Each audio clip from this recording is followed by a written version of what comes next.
My name is Only One Kenobi, and welcome again to another episode of the Wretched Hive of Scum and Villainy.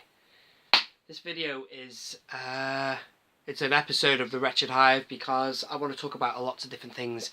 So I'm going to put it all into one episode of the Wretched Hive because I've got, I'd like to talk to you about The Last Jedi, my reaction to that, and also I want to show you what I won in my Star Wars Hamper.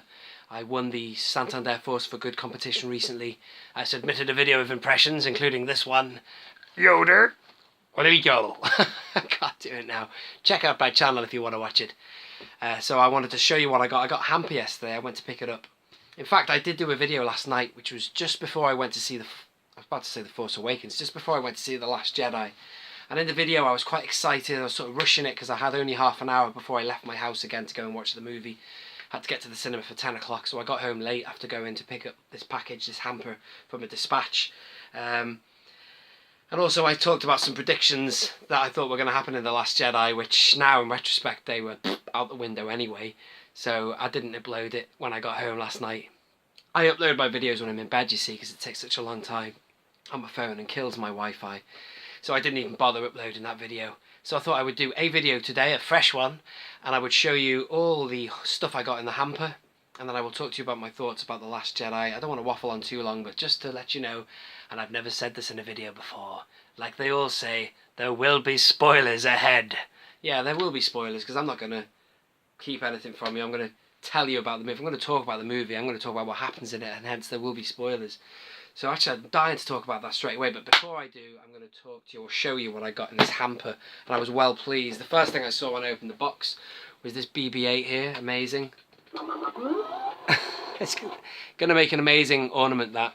Now all the stuff that came in the hamper I noticed were from the Disney store. So it was with Santander UK. I think you can still enter it now. It closes the competition on the 22nd of December. So today's the 16th of December, and it's still going. There you go, I got my very first ever Funko Pop Star Wars Funko, and it was this Chewbacca with the Porg. So I hope this doesn't lead me down the dark path and I start collecting Funko Pops, but anyway, it was quite nice to get my first one of them. I also got this was quite interesting, this huge Droid Inventor, can you see that? Droid Inventor Kit. It's an R2-D2, I'm not going to open it quite yet, but oh my god, I think you can even, oh wow! It looks like it's a proper droid. Look at that. I didn't even notice this yesterday. It might even be, I don't know if it's remote control or what, but that's ace. Can't wait to see what you do with that. I also got this lightsaber as well. It's obviously a Force FX one. This is all the latest brand stuff as well. It's Last Jedi branded, and I got it out of the demo mode. It's actually officially labelled Rey's lightsaber. It's nowhere near as good as my, I was going to say Black Series, my signature series, whatever, my Hasbro one, the removable hilt one. Look at that, looks really good on camera, doesn't it? Anyway, so that's quite nice. So that was quick. I mean, all of this is just for submitting a two-minute video, which is, I'm very proud to have won something. I also got this, again, Last Jedi brand. I'm going to talk about The Last Jedi in a minute. As you saw in the trailer, this fella smashes his helmet very early on in the movie. But a Kylo Ren voice-changing mask. To be honest with you, it's nice to have this. I might do something with it because, you know, maybe wear it for Halloween or something. I would sooner have the Black Series version of his mask. I think that would be a lot better. What else did I win? That's about it, really. I also won this little mug here. First Order Stormtrooper mug. Very nice. Now I'm going to talk to you about The Last Jedi. Right off the bat, overall, if you want to know if I liked it, I did like it. I enjoyed it. But what happened was, day before I went, I promised I wouldn't go on social media because I might see something. I didn't see a spoiler, but I saw a friend of mine, a guy, I don't know him really well, but I know he's a Star Wars fan, and he put a status like, give it 4 out of 10. He obviously didn't enjoy it, you know. So I thought, oh, fantastic, you know, great. Well, you know, obviously, you know, no two people are the same, so if he didn't like it, it's not going to mean that I'm not going to like it. But it was just a bit of a downer. I thought, oh god, well that's not good news. That's the first thing. I don't really read reviews or anything like that, but that's the first sort of bump in the road, should we say. So I went along to see it, and I'll be honest with you, the first 20 minutes I was really cringing my arse off. Arse, if you were an American, means ass. I don't mean to be rude if there were children watching, but I just was really cringing. The whole beginning bit with Hux and Poe Dameron doing that thing of pranking each other or whatever they were doing. I was sat there, because imagine this, you sit in the cinema, you see, boom, Star Wars, then you see Episode 8, and every film I've seen for Star Wars, ever since the prequels, you know, you see Episode 2, you think, wow, it's brand new, this is new, this is happening right now, it's new, what's going to happen? And then you just let the movie roll in front of you, and the first 20 minutes, as I say, was just not feeling right at all. So there was all of that going on. What else made me cringe? The bit with Luke. Now, we've all been wanting to know what happens when she holds the light. At the end of Force Awakens, she holds that lightsaber out to him, and he doesn't speak, he looks at her. And in this movie, he takes the lightsaber and just throws it away. Now, symbolically, that's fine, because obviously you learn in the rest of the movie that he's not interested in training her. And in fact, it's really interesting thereafter. I'll talk about the rest of the movie in a minute, but for that one moment, it was just something about it. I thought, what? And I turned to my mate and I said, it's not going to be like this, is it, the whole way through? It's like some sort of bad comedy. It felt like a really bad Star Wars spoof. And then, oh, it's horrible. I remember it. She goes up to the... He like hides himself away into a little like room, and then it's like, Master Skywalker! Master Skywalker! It's like he's hiding, but he doesn't want to come out. He's just like runs into a little shed thing and disappears. So that just felt a bit weird. And then also, I forgot about this happening, but then he milks a little cow thing, or like this kind of big creature with like blatantly got teats, breasts, and he milks it and drinks his milk. That was quite random, quite funny.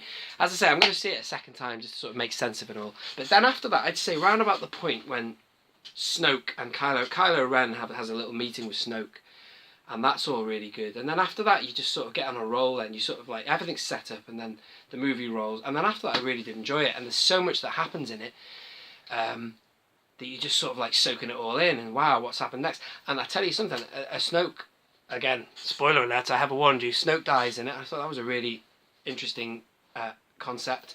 I like that, in fact, because there's been so much buzz about who he is and stuff, and I would like to find out who he is eventually. But the fact that he's gone now, boom, it made sense, actually, in terms of, like, Kylo Ren, because he was always a little bit uncertain, you know, is he light, is he dark, and you still wonder where he sits, because he's just, to be honest with you, in a nutshell, the guy's almost like a bit of a psychopath now. He is now in command. A little bit like Vader. Once that Death Star blew up for Vader, in Empire Strikes Back, Vader's almost like, right, I'm stretching my legs now, I'm in command, I'm in charge, bring it on. Now this fella now has no boss, he's got no Snoke, and it's like, he is in command now. It was interesting in the movie that they did have a little bit of, they were communing between Rey and Kylo Ren were talking through the... That was great, I liked all of that, that was really, really good. So that brings me, to talking about what was really good about the film. Yeah, Snoke was great before he died. He's gone now, so there you go. But that was one of the things that I thought, we all thought that Snoke would be right to the end, you know, the final episode 9 would be about killing him. Not at all, not anymore. Daisy Ridley was amazing. Mark Hamill was excellent. After I got over the initial throwing the lightsaber, just... Again, I'll say it again, but that didn't work for me. How did it work for you? Let me know. They were all great. Mark Hamill, Snoke, Kylo Ren, brilliant. Daisy Ridley, fantastic. Then it brings me to the fact the film was 2.5 hours, and the casino. Number one, I didn't like the whole casino thing. It was quite like Planet Earth. We were back on Earth. It was like a James Bond film or something. And then also what happened with that whole thing. It was pretty pointless. It was almost like when you watch deleted scenes on a DVD. Sometimes DVD deleted scenes can make you cringe and you think, yeah, good job you cut that out of the movie. With this film, I think they probably could have cut a good half hour out of it, and Rian Johnson could have made a much better 2-hour film. Like all Star Wars films, are usually 2 hours long. And that's really it, I suppose. I did like it. The other disappointment I'd have to say is the fact that Carrie Fisher in real life, God rest her soul, has perished, is dead now. So we all, or I certainly thought that what's going to happen is, I thought that Leia was going to die in this, and certainly from the trailer, you thought that Kylo Ren, you know, with that whole sequence when he's going in his TIE silencer, was going to kill her, and then obviously I thought Luke was going to be the last man standing, you know. But obviously Luke passing away, he dies in it. Another spoiler. Well, it's too late now. I've just said it, but I already warned you about spoilers anyway. Luke dies, but it's a pretty clear that he's going to be in the next one because of this whole Force. What do they call it now? Not Force generation. I can't remember. By the way, Yoda was a Force ghost, and a very, very clear one as well. It's almost like clear as day. This is not a good time in this review for me to get my words wrong, but I can't remember what they called it. It was a new Force power, like Force something, whereby Luke was Force projection. I think that's what it was called. So Luke was on his temple or whatever, and he was projecting himself onto Crate. So if he can do that, he could probably do something similar as a Force Ghost or become or whatever. He'll be back as a Force Ghost for damn sure. So you will see Mark Hamill again.